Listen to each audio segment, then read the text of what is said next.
Welcome back to Linkage Creations and Rentals. Today I want to share with you my thoughts and concerns, the drills and drivers I've accumulated over the past 15 years. This video should help you think about the tools you might need for future projects and help you from falling into some of the pitfalls of purchasing tools you don't need. Please watch the whole video because I will be incorporating some valuable recommendations so you can avoid purchasing more than you need, and so that the versatility to do as much as you can with the limited tools you purchase. I want to preface this video with the fact that I do not have a drill press. There are a lot of people that state a drill press is a must-have tool, but I have limited space and don't think it would get as much use compared to other people. I also want to share that although I don't recommend any specific brand over another over the years with what I've used, I do have a couple of comments on what I like or don't like about what I have, or the ones that I'm familiar with, and the ones I think are going to be around for a while and have multiple uses. As a start, I've laid out all the drills and drivers I've purchased over the years. The one that I actually am not going to talk about is this wonderful green one that probably everybody's father or grandfather had one, if not two of. There isn't a whole lot of flexibility in this. As far as I know, they don't make these ones anymore. But right now I'm going to head into sort of my battery powered ones and then roll into corded. When I bought my first house, I received as a gift a Craftsman set. Back then, Sears was the exclusive seller of Craftsman, and it was a big brand. Currently, Craftsman has sort of been phasing out. I think right now they're no longer selling the batteries, the 19.2 OEM batteries for these products. So I'm not sure, although it's a quality brand, that Craftsman is the way to go for longevity. What I like about this combination is that it gave me a great base in terms of a basic half-inch chuck drill driver, powered driver, and I highly recommend, this is one of my recommendations, make sure you get a half-inch chuck driver versus just a 3/8 inch chuck. It may not seem like a lot, but there are at least a few things you need in order to use a larger chuck, such as some paddle mixers and sanding paddles.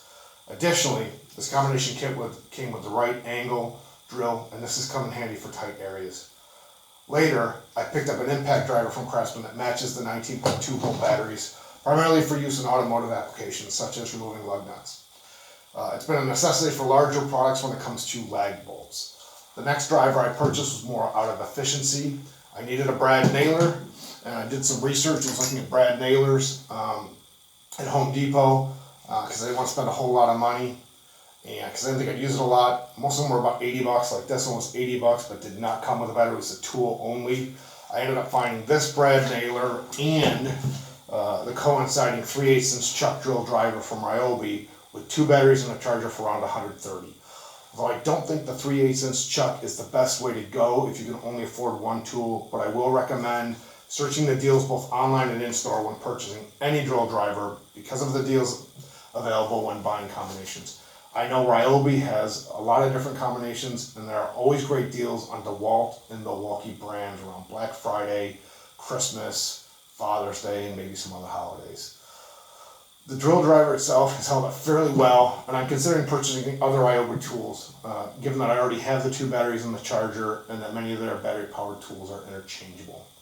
Onto the corded drills, I have picked up a Dewalt hammer drill.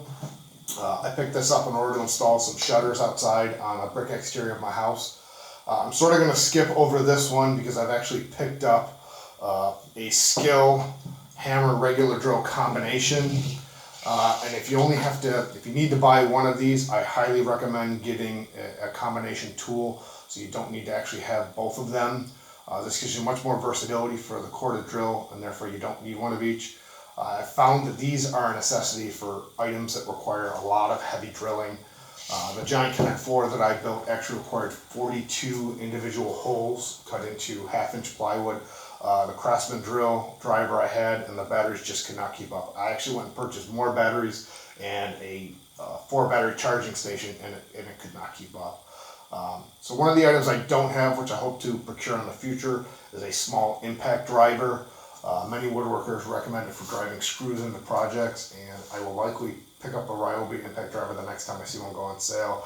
My hope is I can find one with a half-inch chuck regular drill driver, very much like this one, so that when my Craftsman is basically obsolete, I can move on to the Ryobi because I think they're going to be around for a while.